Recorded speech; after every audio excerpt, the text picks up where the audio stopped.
Welcome to the ChinaPower Podcast. I'm Bonnie Lin, Director of the ChinaPower Project and Senior Advisor at the Center for Strategic and International Studies. In this episode, we'll be discussing the new book, Forever Hong Kong, A Global City's Decolonization Struggle. What does it mean to view Hong Kong's recent history through the lens of decolonization? What happened in Hong Kong in 2019, and why was it a turning point? What does the city's experience showcase in terms of Beijing's decision-making? To explore these questions and more, we are joined by Dr. Ching Kwan Lee, author of Forever Hong Kong. Dr. Lee is a professor in the Department of Sociology at UCLA. She is a sociologist working at the intersection of global and comparative issues, including labor, political sociology, global development, decolonization, and comparative ethnography of Hong Kong, Taiwan, China, and Africa. She has published 3 multiple award-winning monographs on contemporary China, including Gender and the South China Miracle, Against the Law, and The Spectre of Global China. The trilogy of Chinese capitalism was written through the lens of labor and working class experiences. Her most recent publications include a short-format book titled Hong Kong, Global China's Restive Frontier, and 2 co-edited volumes, Take Back Our Future, An Eventful Sociology of the Hong Kong Umbrella Movement, and the Social Question of the 21st Century, A Global View. The book we will be discussing today, Forever Hong Kong, A Global City Struggle for Decolonization, is her newest monograph. CK, thank you for joining us. It's great to have you on the podcast. Thank you, Bonnie, for having me. So I'd like to start off with asking you of why you decided to write this book, and why did you decide to release the book now? First and foremost, I was born and raised in Hong Kong. I left the city for the US for my PhD, and then I stayed to work as an academic. And in 2019, I got an opportunity to teach in Hong Kong while I was on leave from UCLA. It was just happenstance that my plane landed in the morning of June 16th. And in the afternoon, I realized I was marching together with 2 million people. So as a Hong Kong native, I just felt compelled to write about this very historic watershed event that happened in 2019. Is very important for our city's history. Everything changed because of it and after it, and especially when in 2020, Beijing crushed the movement by the national security law and mass arrests. I also wrote the book out of a sense of urgency to inscribe history and memory from the perspective of the Hong Kong people before they are butchered and maybe erased by the Chinese Communist regime. As we speak, history textbooks in Hong Kong are already being rewritten and distorted to serve Beijing's interests. So, for instance, Beijing now claims in history textbooks of Hong Kong that Hong Kong has never been a British colony. So I'm sure one day they will rewrite what actually happened in 2019 and also about all the social protests that happened after 1997. Then professionally, I am a political sociologist. I study a lot of protests around the world, and I realized how extraordinary this episode of popular uprising in Hong Kong in 2019 was, just by any measure compared to other social protests in our times. So in terms of duration, scale, and the amount of international media attention is just a highly unusual, very significant and intriguing subject for scholarly research. And CK, as you did your research, what surprised you the most? Was it, as you just mentioned, how extraordinary the protests were in duration, scale, and its impact? Or was there something else that really stood out to you as you were looking back in history, interviewing many of those involved in the protest? What is the most important argument that I try to make in the book? It is that while most academics and journalists would describe this movement as a democracy movement or movement for freedom and democracy and human rights, and the Hong Kong people themselves would tell you the same. It is a fight for freedom and democracy. And what I have found is that, of course it is, but it is not just that.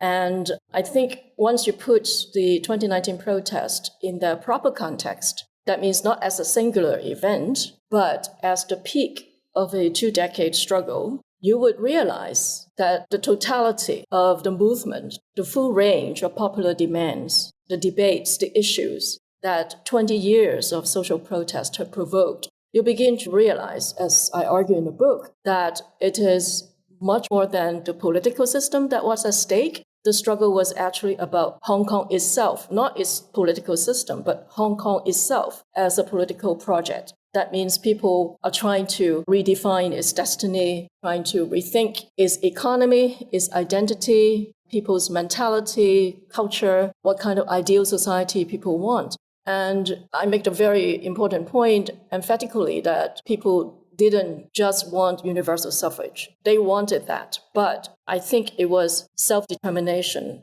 in a holistic sense that was the real objective of the movement. So if you look at 2019 as part of a 20-year struggle, not as just a singular incident happens in that year, you would see that people are contesting, rethinking, and rejecting many of the kind of inherited truths and common sense imparted and perpetuated by the British colonial rulers and the Chinese rulers.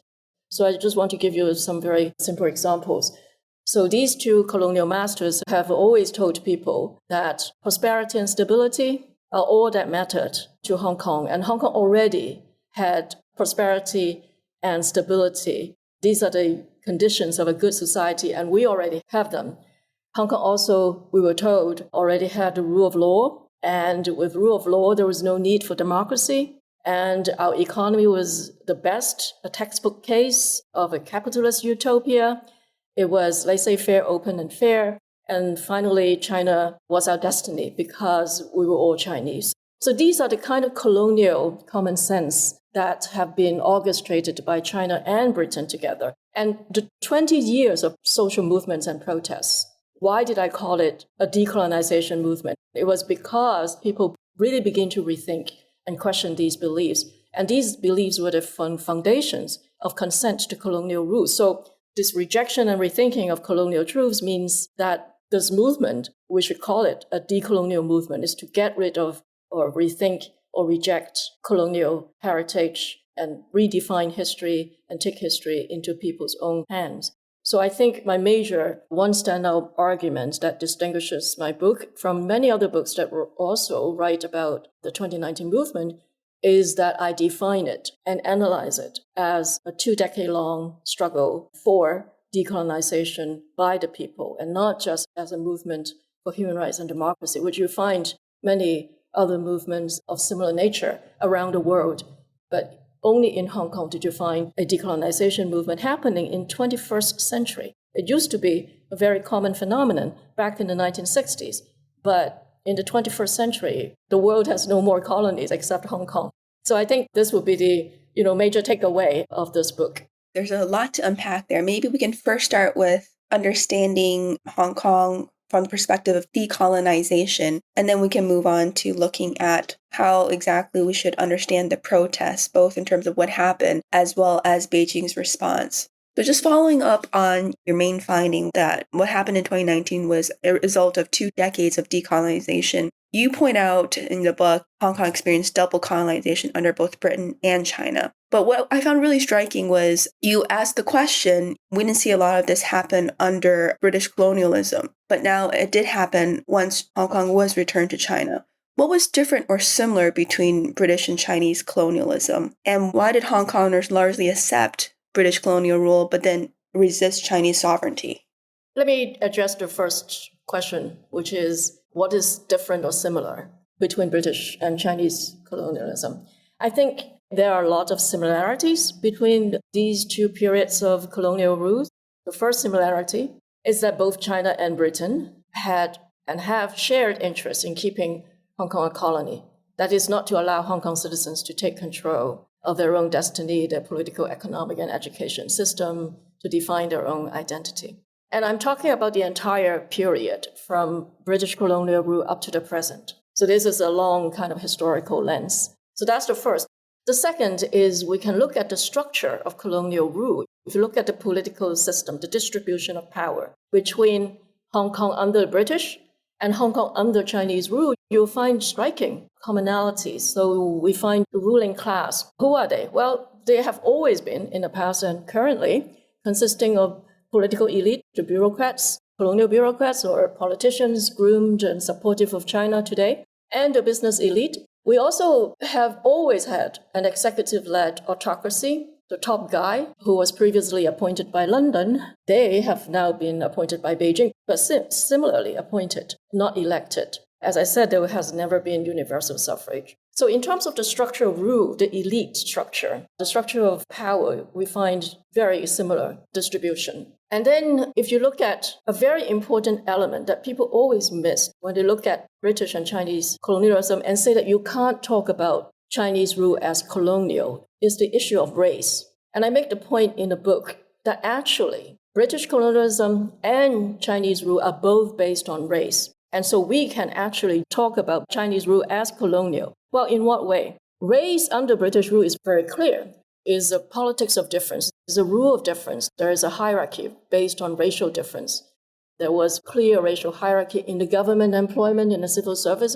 Under British period, all the top guys, there is a color bar barring Chinese from rising to the top of the civil service hierarchy. In the police force, it was all white. And English has been the only legal language throughout the British colonial period until the 1970s, when they accepted Chinese also as a legal and official language. So we see race, and it is common across the world, all colonies. We see a politics of difference based on race. Now, in the case of Beijing, under Chinese rule, it is still ruled based on race, but it is not using race as the politics of difference, but race in the logic of coercive sameness. The idea is that China is claiming and trying to legitimize its rule based on the idea that Hong Kongers are racially Chinese. And because we are of the same race, they claim Hong Kong people as the same race as the Chinese, and therefore Hong Kong people have to be subject to Chinese rule. I argue that this is also colonial rule because it is based on race, except that this time race operates not according to the logic of difference, but according to a logic of coercive similarity or coercive sameness. In my view, racialized nationalism, which is what the Chinese version of nationalism is based on race, the Chinese race, is similar to colonialism because both are race-based. So if you look at the role of race in terms of justifying political domination, we're basically talking about the same kind of colonial rule because colonial rule is always based on race. So we can find a lot of similarities. Another similarity is that in both British and Chinese colonialism, that actually for both of them, there has been a mix of consent and coercion. And this, again, defies common sense in Hong Kong, especially today's Hong Kong people. They have very nostalgic and romantic memory of British colonialism, and they think that British rule was all fine and good and benign, enlightened.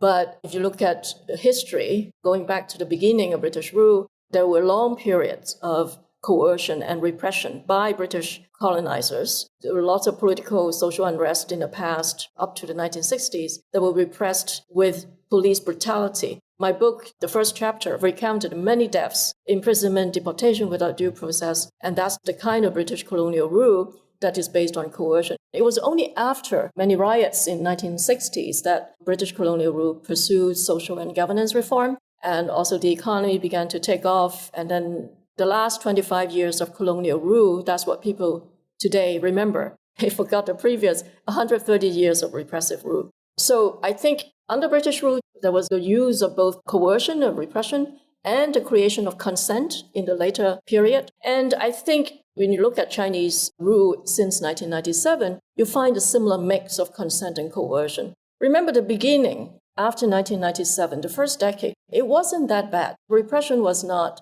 palpable in Hong Kong by Beijing. They began to interfere into this and that arenas of Hong Kong lives, but it wasn't as repressive and interventionist as in the last 10, 15 years.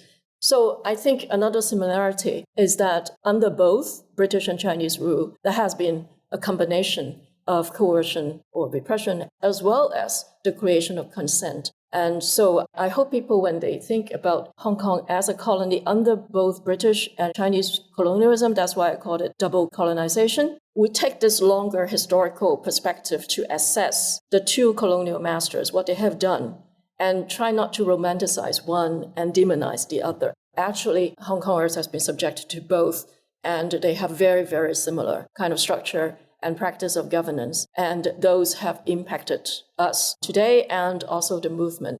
Now, your question, and I'm sorry I have to be kind of long in this response because it's not an easy question to answer, and I can't have a simplified answer to your question.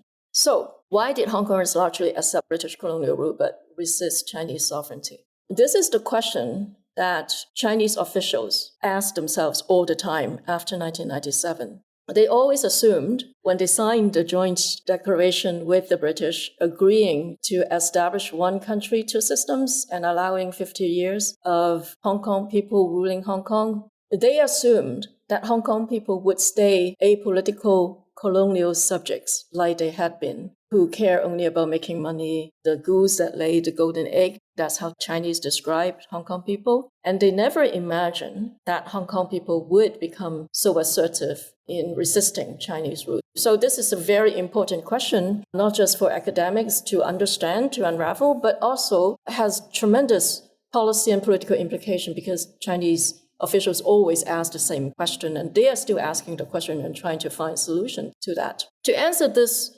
complicated question, I think we have to think in terms of historical context. So let me give you 3 reasons why Hong Kong people acquiesce to British rule.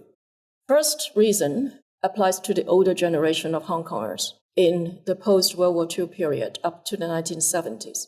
They acquiesced to British colonialism because British colonialism was a lesser evil than Chinese communism. That is, both are oppressive, both are not desirable, but which one would you rather live under? You have to remember that first few generations of Hong Kong people, they were refugees fleeing the mainland, fleeing the political turmoil there. And they actively sought refuge in the colony. So colonialism to them provided relative security in comparison to Chinese communism next door. And the second reason for Hong Kong people to acquiesce to British colonialism, since the 1970s, so we're talking about a little later, another historical period, since the 1970s was because, as I said before, that the British carried out reform, social reform, welfare reform, legal reform, and they make Hong Kong a much better place to live, and they became more caring. There has been more social welfare. I grew up during that period, and I've personally, my family, my friends, personally experienced a more enlightened form of colonialism. And very important also is during the same period, the Hong Kong economy grew rapidly and steadily became one of the leading economies in Asia, and ordinary people were able to have a stake in the growing pie, this growing economy. The third reason, we're talking about the 1980s up to 1997, that period of transition. It was because simply out of a sense of powerlessness, people were not empowered. There was no sense that they could change reality in the face of these two great powers, Britain and China.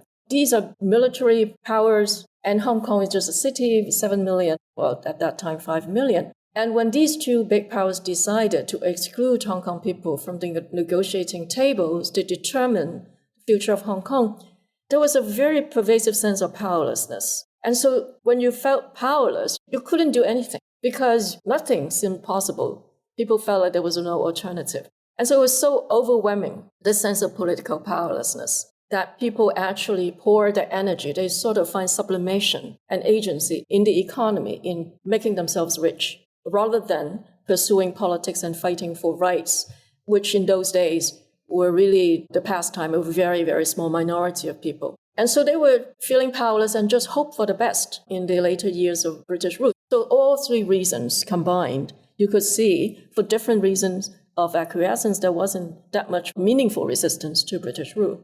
Okay, coming to Chinese rule, why was there resistance to China? Again, this was a historical process, and it was a very ambivalent process by both sides.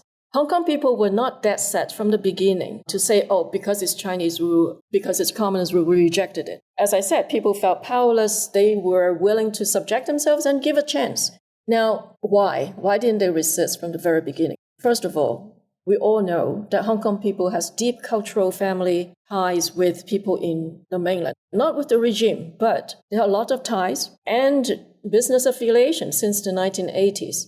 And so there was never any unmitigated a priori hostility towards China. So at the beginning, it wasn't that bad. And when the Sino-British Agreement was signed, the 1980s also was a period when China began opening up. And Hong Kong people were just like the rest of the world. By that time, you have to understand, not just Hong Kong, but the rest of the world at that time were genuinely hopeful and sympathetic towards the communist regime's reform effort. I think everybody was rooting for China's success in liberalizing its economy. And economic reform also helped many Hong Kong people. The reform gave Hong Kongers many economic opportunity. What was changed, and was very important, was 1989. That was really the turning point when people began shifting their mentality and attitude towards China and became very concerned that there was this dark side to a reforming regime that could really affect Hong Kong and the well-being of Hong Kong people. So 1989, the massacre was a turning point. It was a moment of awakening, but that didn't develop into, again, unmitigated unidirectional hostility and animosity.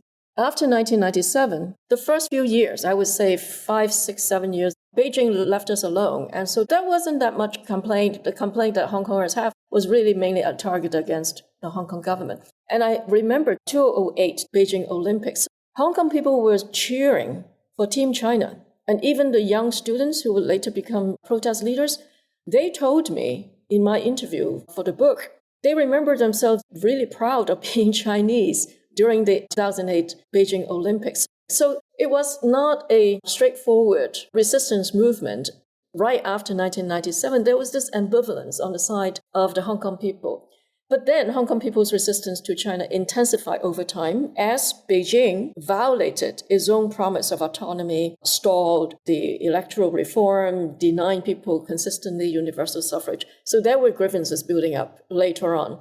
But my point is that in reacting to China, there is a lot of ambivalence and even sympathy and support for the Chinese people and the Chinese government at some point in the 1980s. So the grievances developed from 2010 onwards. And I think if you ask why Hong Kong people resist China, it was all mostly because of the abrogation of China's own promise. So that's the grievances. A very important condition for Hong Kong people to resist China is, why did China allow Hong Kong people to resist? Why did they allow the movement to grow and strengthen over 20 years? Why didn't they impose the national security law earlier, right after 1997 or right after the big protest in 2003? Why did it wait for 20 years? So to understand why Hong Kong could resist China for so long, we have to understand why China allowed this to happen. Why did it allow Hong Kong to become a city of protest? And to answer that, my book talks about China's own ambivalence towards Hong Kong, or I should say, more accurately, China's contradictory policies towards Hong Kong. Contradictory and ambivalent because, on the one hand, it wanted Hong Kong to be a Chinese city under its authoritarian control, like the rest of China. So it intervened into its election, its education, its media, its economy, and creating the grievances. That's the one impulse of China. But then, very importantly, China has a contradictory impulse, a contradictory interest, and that is to make Hong Kong different from China. Why? Because China, for 20 years, since the 80s and 90s, it needed Hong Kong to be different because it was in China's interest to have a free, liberal Hong Kong, open Hong Kong, rule of law Hong Kong, to attract Western investment and technology so that China could grow its own economy and can be integrated with the rest of global capitalism. And so it was out of China's own self-interest that it has this other impulse towards Hong Kong. And the two impulses, one authoritarian, the other liberal, they are in conflict with each other. And therefore, this contradiction really constrained China's reaction to all those social protests in Hong Kong. Thank you, CK. Your answer just showed how complex the reality was, but also how much ground your book covers in terms of history and the different factors that led to the 2019 protest. There are a couple of things I want to follow up on. You've talked quite a bit about why Hong Kong citizens resisted, but your book also talks about how the pragmatic majority joined the passionate minority. I know we probably don't have enough time here to unpack all the different reasons for why they did, but I think usually one characteristic of social protest is it's led by this passionate minority, and it's very hard to get the majority along. What drove the majority within Hong Kong to join the protest? And was there anything particular that you found striking in your research there? I think in 2019, we saw the majority of Hong Kong people, the number is quite striking. The 2 million people that went on the street to march on June 16, they continued to participate for 6 months on the street and playing different roles. And my book, there's a long chapter showing how different segments of the population participated. So these were what I call the pragmatic majority. The reason for them to participate in the movement has to do with what happened for 20 years before, when they stood on the sideline.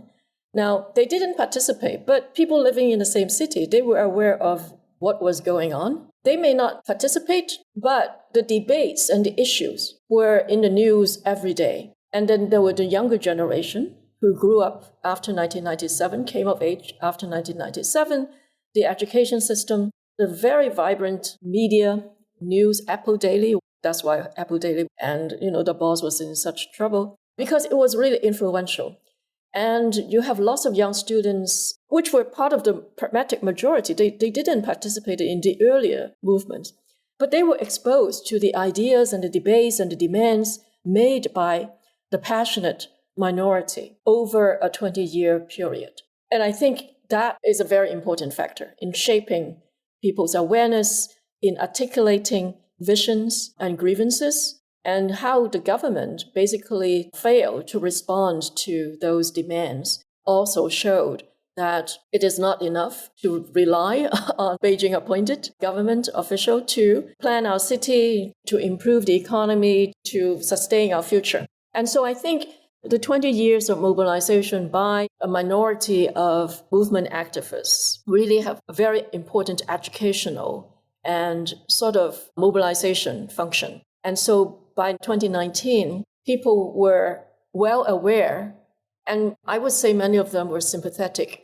to the causes of the passionate minority, consisting mostly of the post-1997 generation. I call them the post-colonial generation. And it is this group of young people at the forefront of movements since 1997, the movements that demanded social justice. The anti-globalization movement had come to Hong Kong in the 2000s.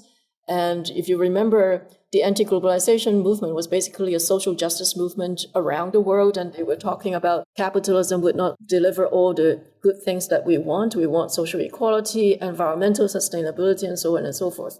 That movement came to Hong Kong, and some of the younger generation were inspired by their tactics and also their demands. And that has spread the message quite effectively to the majority. And then the younger generation also were at the forefront of fighting back China's attempt to change the curriculum, to impose a patriotic curriculum in Hong Kong's schools.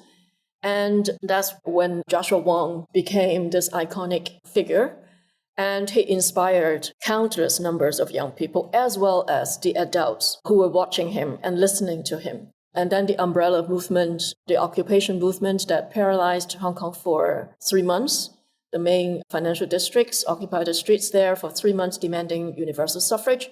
Now, people walked to these occupation sites. They were not risking anything. They sometimes would oppose, these occupiers for disrupting traffic.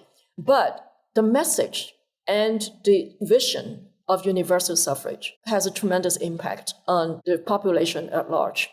And then there were these young, charismatic politicians, Edward Leung, who was imprisoned for his role in the 2016 riot. And then the government used a law to criminalize political dissent and sent him to prison, 6 years prison. these happenings, these mobilizations, these protests and sacrifices for 20 years have really accumulated. And what happened in 2019 was not only were the pragmatic majority already in their minds quite sympathetic and open to these youngsters' message and demands. 2019 has the added factor that united the vast majority of people to join the struggle was police violence. Everybody suffered from police violence, disproportionate violence. It was aggravated police violence that we didn't see before in the previous waves of protests.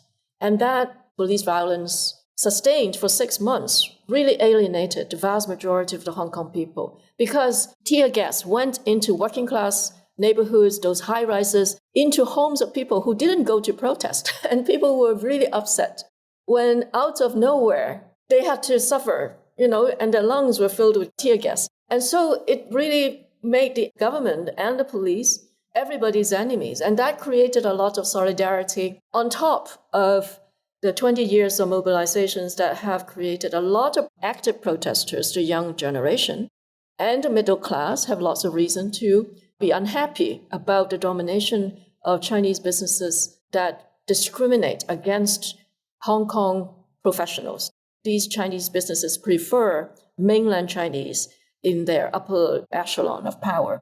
So there is almost like an ethnic color bar, you could say, mainlander versus Hong Kongers for the professionals in their workplaces suffering from discrimination. So you have lost, by 2019, different people have different political, economic identity issues that they see China as the common source of problem. And that's why what I call the pragmatic majority, not abandoning the pragmatism, but they add passion into their pragmatism and became this powerful force. It was so powerful that Beijing felt that they had no option but to use the nuclear option, which is the national security law. And just on how people resisted, your book also documents that there was a variety of resistance that folks took, and not just protests on the streets. Could you share with our listeners the range of activities that we saw in Hong Kong? Right. So people play different kinds of supporting roles. My book really went into detail, like in any incidents of protest, besides those in the front line fighting the police, you need a lot of support staff at the back. So for each protest, a large number of ordinary citizens, they play different roles and they learn how to play different roles over a 6-month period. On the internet, there were actually manuals of 20 what they call occupations in the protest that citizens can pick and choose. A manual would include what you need to play a certain role. So there are roles of the weathermen, which are people marching peacefully but holding umbrellas. Umbrellas are very useful tools. Weatherman means, it has to do with weather. And sometimes it's to block police cameras and cameras from, surveillance of the government protecting protesters. And there was a school bus driver, and many ordinary citizens play the role of school bus drivers. That is, you use your own car parked near protest sites. And the idea is that, people fleeing the police would need transportation. And you provide that kind of transportation, helping people to leave the sites of protest and away from the police. There are also firefighters, people who help put out tear gas, and you can use bottled water to do it. It's a very effective means, and we've seen housewives carrying bottled water, and they use them to extinguish tear gas. And you can do a lot of things online. You can distribute online, announce the security code of your condominium building if your building is near protest site, and you announce the security code so that people fleeing can use that code to enter the building and find refuge.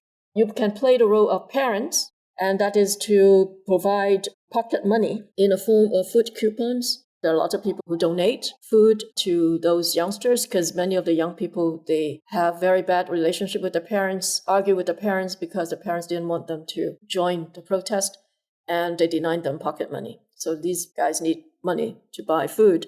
And people who are long-time residents in a neighborhood would plot escape routes during the times of protest and post it on social media so that people know where to get into small streets and up the mountain or the hills and so on and so forth. So They play very many different roles, and people who are actually graphic designers, they design beautiful, huge posters like 10 feet tall kind of posters, and very moving, beautiful depiction graphics of all types of citizens joining the struggle. It is what they call propaganda work, very artistic propaganda work. So basically, staying where you are, you play different roles to help the protest. So it's not just physical and violent clashes with police. This is only one form of the struggle in 2019. I want to now go back to what you were discussing earlier about Beijing's role and Beijing's decision-making when it comes to Hong Kong. You mentioned that prior to 2019, there was quite a bit of ambivalence in terms of how Beijing thought about Hong Kong and the contradictory goals they had for the region. How would you characterize Beijing's response to the 2019 protests? And would you still characterize post-2019 Beijing's priorities or approach towards Hong Kong as one of ambivalence, or did you see that shift considerably from 2019 onwards? Indeed, I think you're absolutely correct. There has been a shift.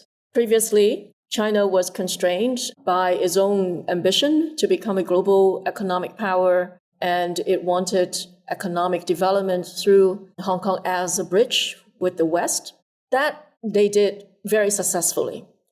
And so the result is 20 years, 30 years later, by 2017, I would say, China has succeeded in realizing its goal of becoming a global power, and its economy was booming. And so the ambivalence or the contradiction of having to keep Hong Kong different from China and the same with China has shifted towards its inclination to make Hong Kong more the same, because now it can't afford to crack down on Hong Kong because China has become such a powerful economic power. It feels like it has lesser need on Hong Kong. And when 20 years of protest have created such a powerful force of resistance against China, China under Xi Jinping felt more obligated or more compelled to tip the balance, to exercise control rather than let Hong Kong to continue to become so assertive in its resistance, to become so liberal in its civil life. You have to think about the worries of the leadership in Beijing, that the demonstration effects of Hong Kong to the rest of China were very palpable. During the 20 years before 2019, starting around 2003, we have a huge exodus or large number of tourists from China. And guess what's on their itinerary a lot of times is that Chinese tourists, they would always add rallies and protest and demonstration into their itinerary when they visit Hong Kong, because they could never do it. It's like something you need to do when you visit a foreign city. And when they come to Hong Kong, they also, part of the souvenirs that they took back to China were books that were banned in China. So that's why China needed to arrest and, the adoption of the Hong Kong booksellers, people may still remember, very high profile, very kind of ugly behavior by China, but still they needed to do it because the booksellers are selling all these books that find their ways through Chinese tourists. So the demonstration effects of Hong Kong to the rest of the Chinese population, I think, was always on the mind of the Chinese leadership. So when the economic consideration of keeping Hong Kong different has been reduced by China's own economic achievement, they have to think more about the political necessity of reining in on Hong Kong. I also have wanted to point out that the national security law in Hong Kong in 2020 fits very well in the national trend before 2020. Within China, Xi Jinping has already issued, by one count, some 20 national security legislations covering almost every aspect of Chinese life. So the idea of using national security legislation to maximize control over the internet, culture, you name it. I mean, you look at the new theory, Xi Jinping's theory of national security, it really covers everything.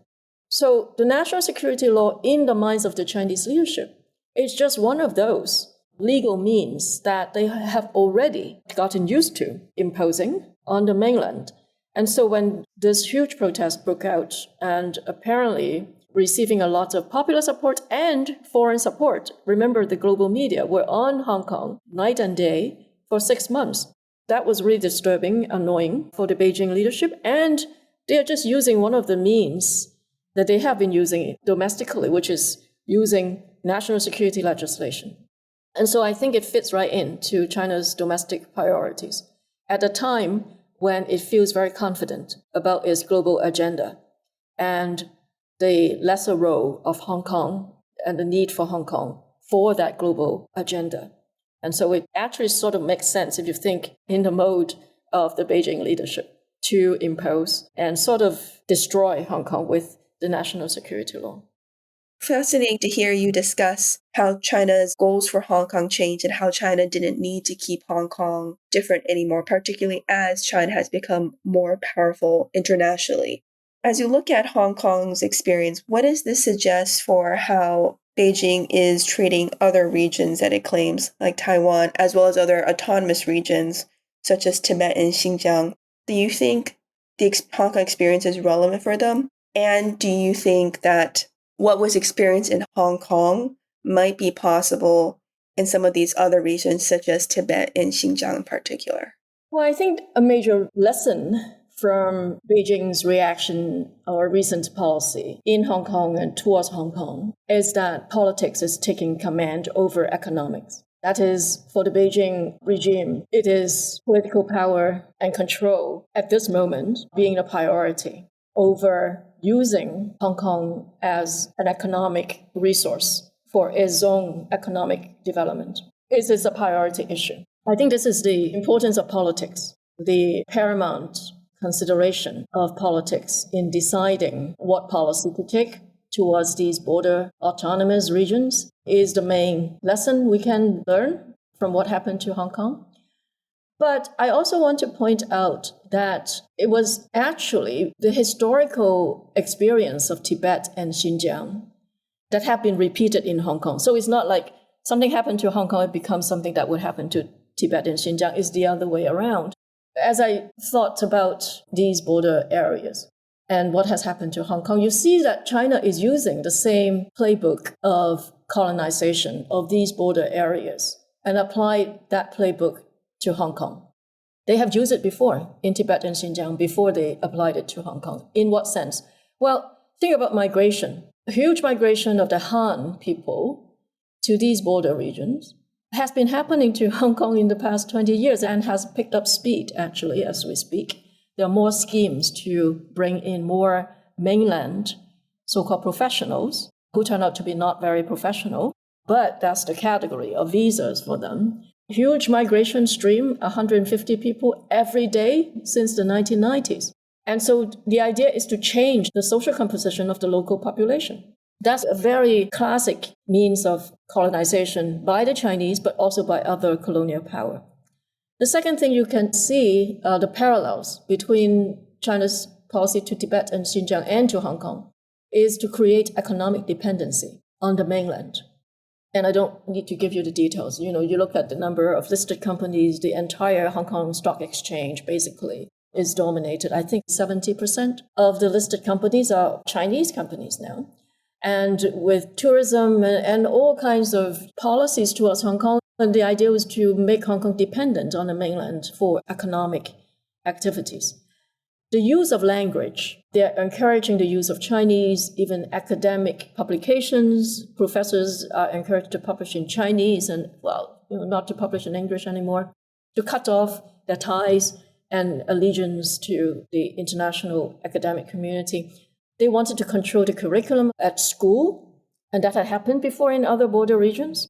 They also, through training and different incentive system for civil servants and police force, and they groom the pro-Beijing politicians, and they create parallel mass organizations. We are talking about unions, women's groups, neighborhood watch groups, to replace previously autonomous civil society organizations.